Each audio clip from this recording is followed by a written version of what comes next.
중소도시의 버스터미널들이 지자체의 골칫거리가 되고 있습니다. 고질적인 적자 구조인데도 운영을 떠안고 있는 시군들이 도내에만 7군데에 이릅니다. 정부 차원에서 지원도 검토가 돼야 된다고 생각합니다.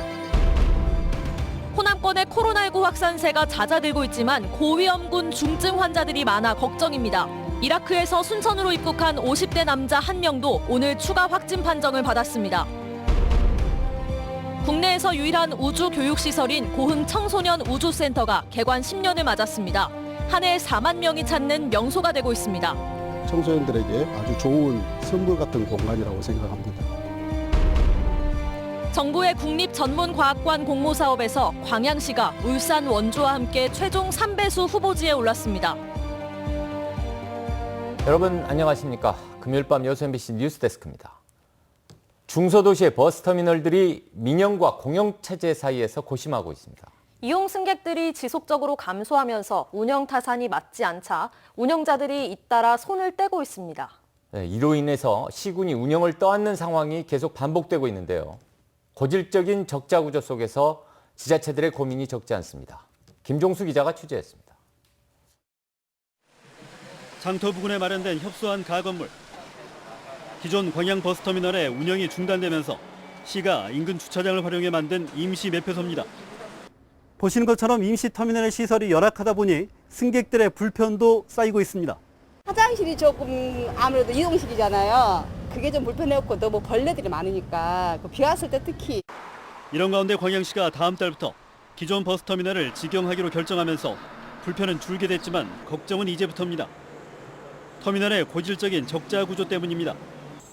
실제로 도내 48곳의 터미널 가운데 구례와 강진 등 6곳이 직영체제로 전환됐는데 적자 폭이 줄지 않고 있는 데다 코로나19란 악재까지 겹쳐 부담은 커지고 있습니다.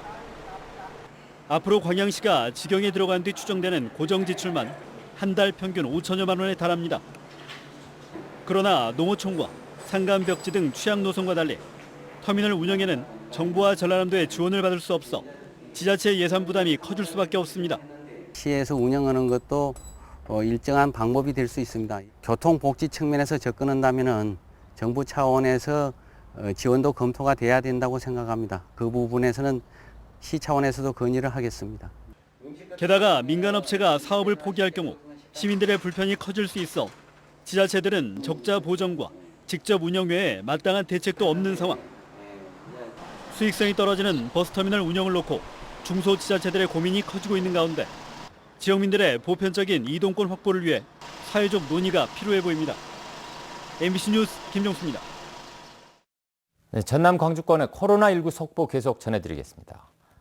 어제 광주에서 코로나19로 인한 첫 사망자가 나온 데 이어 중증 환자로 분류돼 치료받고 있는 다른 확진자들의 상태도 좋지 않습니다.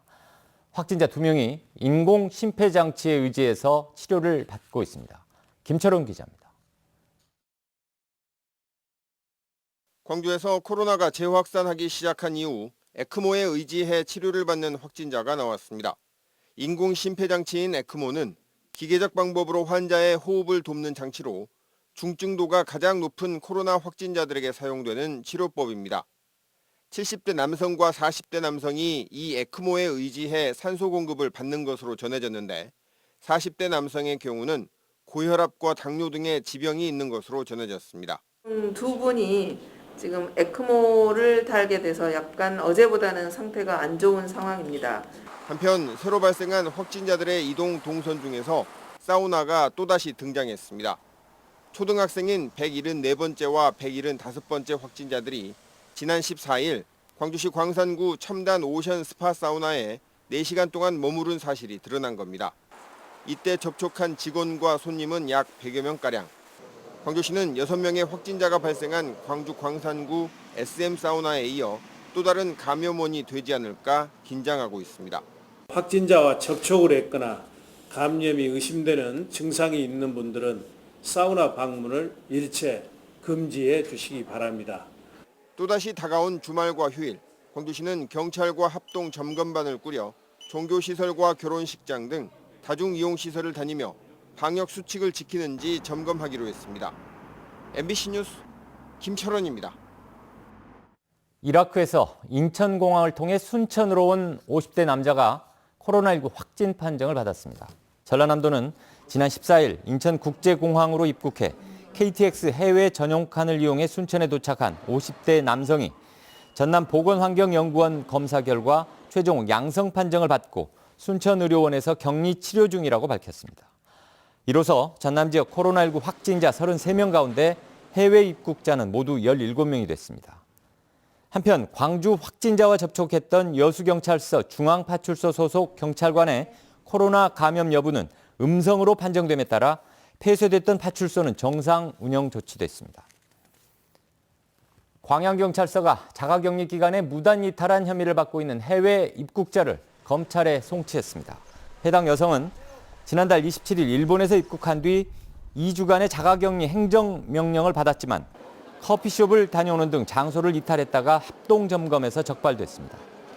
경찰은 자가격리 수칙을 위반할 경우 1,000만 원 이하의 벌금형이나 1년 이하의 징역형으로 처벌이 강화됐다며 주의를 당부했습니다. 고흥 국립청소년우주센터가 올해로 개원 10주년을 맞았습니다. 이제 전국 청소년들에게 우주과학의 꿈을 키워주는 특성화 체험활동기관으로 자리 잡고 있지만 제도약을 위한 새로운 비전 설정도 필요합니다. 김주희 기자가 보도합니다. 여성가족부 산하 국립청소년 우주센터입니다. 달 표면의 중력을 직접 느껴볼 수 있는 우주인 훈련 체험 장비 등 80여 종의 다양한 시설을 갖춘 청소년 우주과학 체험 교육의 명소입니다. 연간 국립청소년 우주센터를 방문하는 전국의 청소년들만 4만여 명에 이릅니다. 국내 최초의 우주과학 분야 특성화 자유선택 교육기관이기도 한 국립청소년 우주센터가 이제 개관 10주년을 맞았습니다. 센터는 지난 10년 동안 전국 청소년들의 과학적 호기심을 자극하고 우주를 향한 열정과 꿈을 키워주는 역할을 성실히 수행해왔다고 평가하고 있습니다. 여기에 뭐 1박 2일, 3박 4일 이렇게 다녀간 청소년들이 나중에 우주 과학자가 되겠다는 그런 포부를 밝히기도 하고요. 그런 점들이 저희들한테는 큰 보람이고 또 우리 청소년들에게 아주 좋은 선물 같은 공간이라고 생각합니다. 그럼에도 개원 10주년을 맞은 청소년 우주센터는 성과 속 과제도 있습니다. 급변하는 시대적 상황에 부응하는 새로운 비전과 방향 설정이 필요한 시점입니다. 또한 국립시설이지만 지역과 더불어 발전할 수 있는 새로운 역할이 더욱 강조되고 있습니다.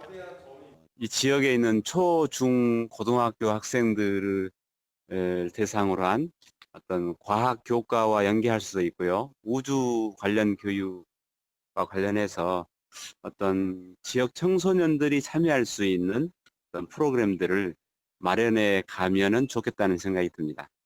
개원 10주년을 맞은 국립청소년 우주센터. 공국립청소년 우주센터가 전국 최고의 청소년 우주체험 교육의 거점으로 또 한 번 성공적으로 도약하기 위한 시험대에 올랐습니다. MBC 뉴스 김주희입니다. 정부의 국립전문과학관 공모사업에서 광양시가 최종 3배수 후보도시에 올랐습니다.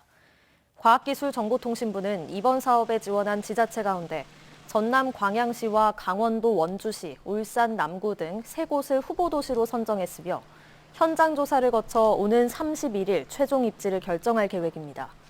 과학문화 체험활동을 위해 건립되는 국립전문과학관은 국비 등 350억 원을 들여 오는 2023년 준공됩니다. 정부의 공공기관 2차 지방 이전에 앞서 정부 차원의 강력한 조치와 대책을 요구하는 목소리가 나오고 있습니다.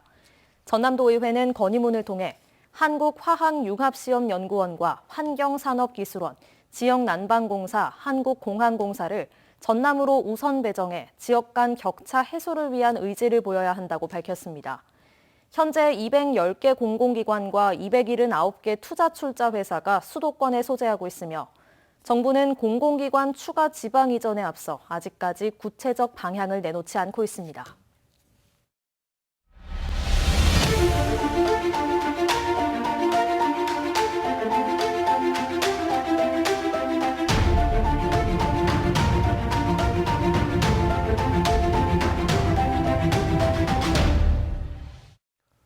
한때 우리 지역도 여수, 순천, 광양 3시간 도시 통합으로 논란이 참 치열했었죠. 네, 그런데 요즘 전남 서부권에서는 목포시와 신안군의 통합 논의가 뜨겁다면서요? 네, 그동안 무려 6차례나 통합이 시도됐었다고 하는데요. 그런데 이번에는 시장 군수가 통합에 합의를 해서 그 어느 때보다 가능성이 높다고 합니다. 박영훈 기자가 취재했습니다. 시군 통합을 먼저 제안한 측은 신안군입니다. 박우량 신안군수와 김종식 목포시장은 목포 MBC 일요 포커스에 출연해 필요성을 강조하며 통합에 공식 합의했습니다. 통합이 된다고 해서 한쪽이 쇠락하거나 쏠리거나 그런 현상도 안 될 수 있는, 서로가 상호 보완이 되고 상생이 될 수 있는 그런 굉장히 좋은 여건을 갖고 있는 곳이 아닌가. 그렇죠. 네. 그러니까 두 지역을 합치면은 1년에 약 300억씩, 10년간에 3천억을 우리가 정부에서 받아가지고 우리 지역에 많은 일들을 해나갈 수 있기 때문에. 네. 통합 시안으로 김종식 목포시장은 2024년을, 박우량 신안군수는 2026년을 각각 적기로 꼽았습니다.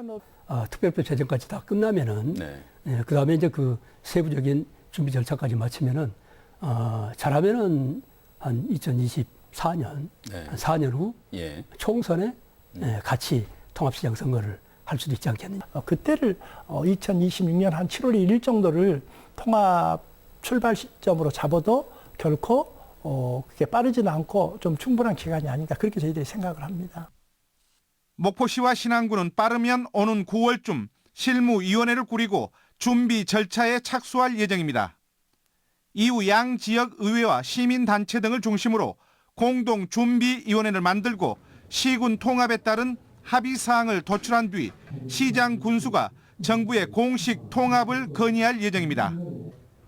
서남권 전체의 낙후를 벗을 수 있는 대안으로 다시 추진되는 신안 목포 통합은 두 지역 단체장의 대승적 합의로 성공 가능성이 그 어느 때보다 높아졌습니다. MBC 뉴스 박영훈입니다. 순천시 의회가 오늘 본회의에서 순천 동천 출렁다리와 관련해 시의 감사를 촉구했습니다. 허유인 의장은 순천 동천에 건설하는 출렁다리와 관련해 불법 하도급 의혹이 있다며 순천시에 감사를 촉구했고, 감사 결과가 부족하면 시의회 차원의 행정사무조사권 발동도 검토하겠다고 밝혔습니다. 순천시 의회는 또 이현재 의원이 발의한 사립학교 법령 개정 건의안을 의결하고, 사립학교 총장의 임명 관련 친인척 참여의 최소화와 임시이사 선임 조건 완화 등 사학의 공공성 확보 방안을 촉구했습니다. 전라남도 의회 UN 기후변화 협약 당사국 총회, 즉 COP28 유치 특위가 새롭게 구성됐습니다. 전라남도 의회 UN 기후변화 협약 당사국 총회 유치 특별위원회는 강문성 위원을 위원장으로 김길용, 강정희 의원 등 모두 10명의 의원이 참여하고 있으며 오는 12월 31일까지 6개월 동안 한시적으로 운영됩니다.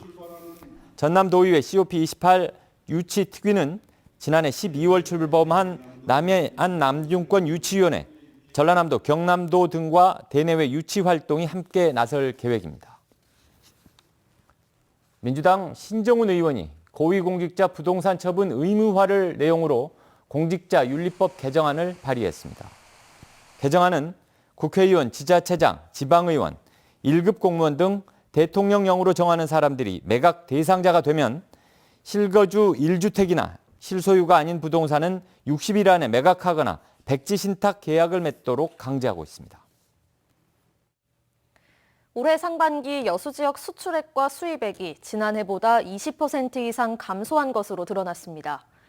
여수세관은 지난해 같은 기간 대비 수출액은 12조 6천억 원에서 9조 8천억 원으로 21.7%가량 감소했고, 수입액도 17조 3천억 원에서 13조 원으로 25.2%가량 감소했다고 밝혔습니다. 여수세관은 코로나19가 전 세계로 확산하면서 석유 제품 수요가 감소한 점과 석유화학 제품의 수출 가격이 하락한 점을 수출입액 감소의 원인으로 보고 있습니다. 전라남도 교육청이 출산율 저하와 학령 인구 감소 추세에 맞춰 전남형 통합학교를 확대 운영할 계획입니다. 도교육청은 초등학교와 중학교 또는 중학교와 고등학교를 통합한 전남형 통합학교를 늘리기 위해 초중교육법 시행령을 개정하고 통합학교 근무 교직원에게 인센티브를 주는 방안을 교육부에 건의할 방침입니다.